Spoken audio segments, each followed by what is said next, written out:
I just took a video.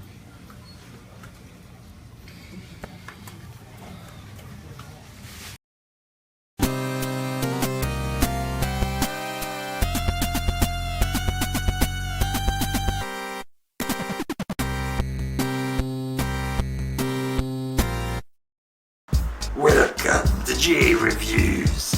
Since everyone's doing Star Wars right now, it's Star Wars, I thought I'd give a contribution. So where's my game? What am I reviewing? Oh, there it is. There it is.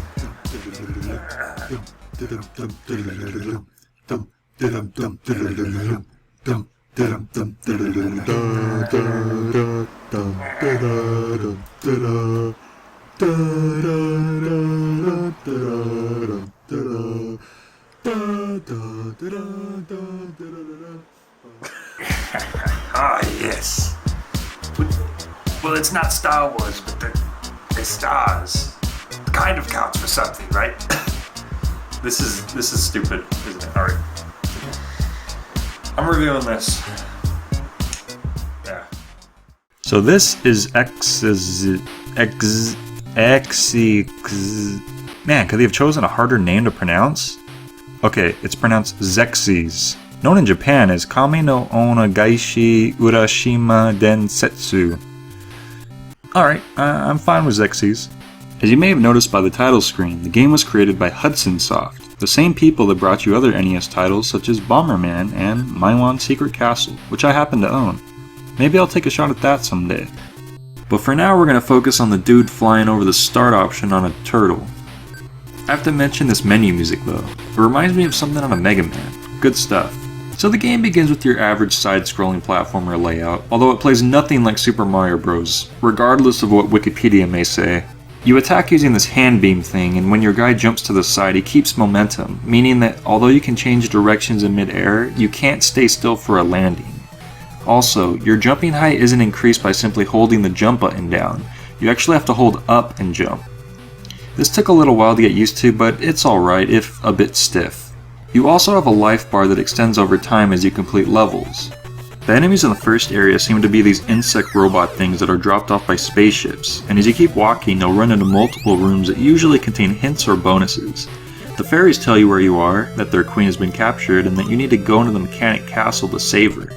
Another room gives you the chance to win money by hitting a ghost with your head. Looks like I got 20 dollars, pounds, yen? Nah, actually the currency in this game is called balls. Yeah, I know an AVGN joke when I see one. Through this whole area, you'll basically just be walking to the right, destroying enemies for balls, and entering the rooms. This one contains an old animal mage thing that gives you a new attack, and some of them even contain stores. Let's see what's in here. You must get a 4-star from the devil? Wow, the devil's in this game, huh? That's kind of a lot to throw at me right at the start. Of course, you can't just find the devil in any old room. You're gonna need to get to it in secret. As in, you need to shoot one of the small pillars a few times to open the door up. You'd think the devil would be a little more tricky than that. Welcome, you must beat me if you want a 4-star. That's the devil? I mean, I know depictions of the devil vary depending on where you look, but he sure is polite for being the Prince of Darkness. His attack patterns look stupidly simple, but it feels nearly impossible to fight him with your standard weapon. You just can't reach him. You're gonna have to upgrade to the ball attack if you plan on fighting him. Or you can always just buy the ball attack if you have enough balls. Well, anyway, after you defeat him, he gives you the 4-star, as promised. He even congratulates you. Well, see ya, devil, you gonna hang out later, or? Once you've obtained the 4-star, you're able to enter the mechanic castle at the far right end of the screen. This area is much like the first, except that you actually have more directions to go in search of your goal, mainly up through the vents. Eventually you come up to this mech suit, and yes, you actually get to pilot it.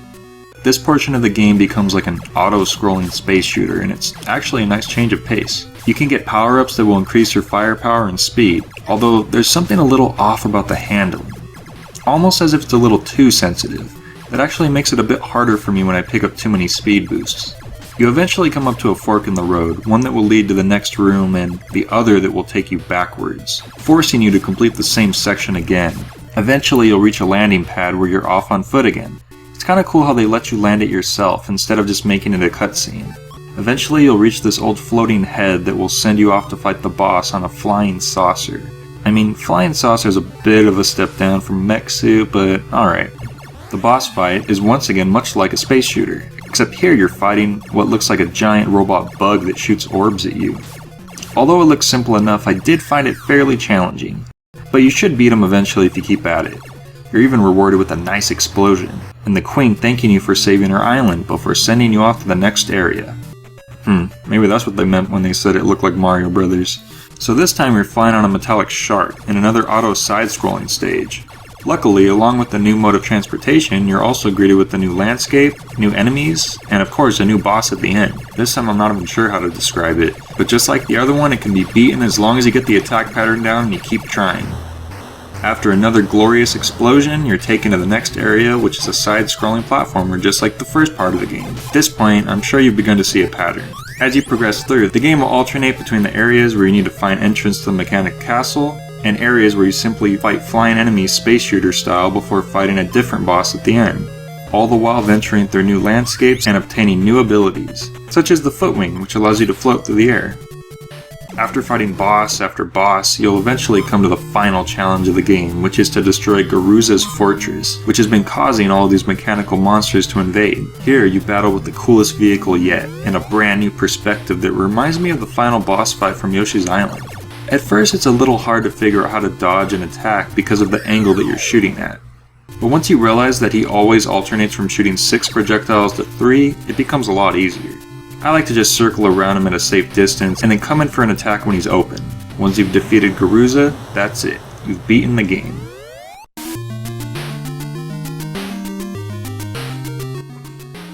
So that was Xexyz. It's a pretty decent game, kind of fun. I think the main issue is the controls. It's just a bit stiff, a bit sticky. Doesn't feel great, honestly. It's pretty 5 out of 10. But the game has a lot of cool bosses, a lot of cool atmosphere animation, enemies. It's got a lot of stuff for it, so that's good. Anyway, that's about it.